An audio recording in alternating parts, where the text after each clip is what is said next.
नमस्कार. कोकण विभाग राज्य सरकारी कर्मचारी मध्यवर्ती संघटनेचा विभागीय संघटक उपेंद्र शिवलकर बोलतो. सरकारी निमसरकारी शिक्षक शिक्षकेतर समन्वय समिती महाराष्ट्र राज्य यांच्या नियुक्तीखाली यांच्या नेतृत्वाखाली हा संप 21 एप्रिलपासून चालू आलेला आहे.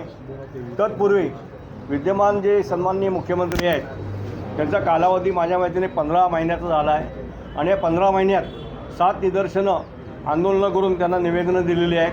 अद्यापही सन्माननीय मुख्यमंत्र्यांनी साधं बोलवण्यासाठी पत्र दिलं असून सुद्धा त्याचा त्यासाठी ढुंकून बघितलेलं नाही, विचार केलेला नाही. आमच्या जर कर्मचाऱ्यांच्या मागण्या आहेत तर त्या जर सनदशीर मार्गाने मंजूर होणार नसतील तर अंतिमतः आम्हाला हे बेमुदत संपाचं हत्यार उचलायला लागलेलं आहे आणि आम्ही ते उपसलेलं आहे. बेमुदत संपावर 21 एप्रिलपासून सकाळी पूर्ण महाराष्ट्रभर सगळे संपात सहभागी झाल्यानंतर दुपारी 2:30च्या दरम्यान अपर मुख्य सचिव वित्त यांचा फोन आला आमच्या पदाधिकाऱ्यांना की 4:30 वाजता आपण बोलणी करूया. परंतु त्या निरोपावरती असं ठरलं की वित्तचे जे अपर मुख्य सचिव आहेत त्यांच्याकडे धोरणात्मक निर्णय होणार नसल्याने आम्ही त्यांना तसं कळवलं आणि अनौपचारिक चर्चेसाठी आमचे पदाधिकारी तिथे गेले, चर्चा केली. पण त्या चर्चेचा काय उपयोग नव्हता. तिथे सांगण्यात आलं की माननीय मुख्य सचिवांकडे आपण चर्चा करूया असं ठरलं आणि दुसऱ्या दिवशी संध्याकाळी 5 वाजता मुख्य सचिवांकडे राजेशजी अग्रवाल आहेत त्या साहेबांकडे आपली चर्चा चालू झाली. ती चर्चा चालू झाल्यानंतर 22-23 झाली चर्चा. पण त्या चर्चेतून काही निष्पन्न झालेलं नाही आहे. काही सकारात्मक बाबी हातात पडलेल्या नाही आहेत आणि निर्णय तर बिलकुल देत नाहीत. नुसती चर्चा करून नुसतं इतिवृत्त हाती घेऊन आम्ही मागे फिरणारे नाहीत.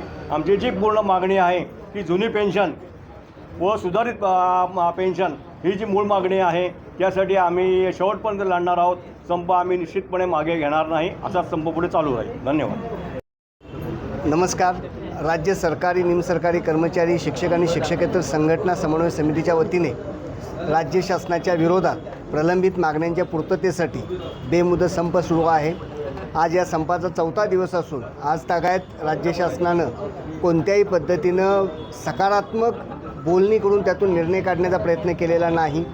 केवळ बोलण्यांची चर्चासत्र जी आहेत किंवा बोलण्याच्या फेऱ्या ज्या आहेत, चर्चेच्या फेऱ्या फक्त सुरू आहेत पण त्यातून कोणत्याही पद्धतीचा मार्ग निघत नाही आहे. आणि त्यामुळे आजही 4थ्या दिवशी जिल्ह्यातील सर्व सरकारी निमसरकारी कर्मचारी आणि त्याचबरोबर शिक्षक शिक्षकेतर संघटना या संपावर ठाम आहेत. जोपर्यंत संपावर निर्णय होत नाही तोपर्यंत हा संप असा सुरू ठेवायचा असा निर्णय समन्वय समितीच्या वतीने घेण्यात आलेला आहे आणि राज्याकडूनही तशाच पद्धतीचा आदेश आहे.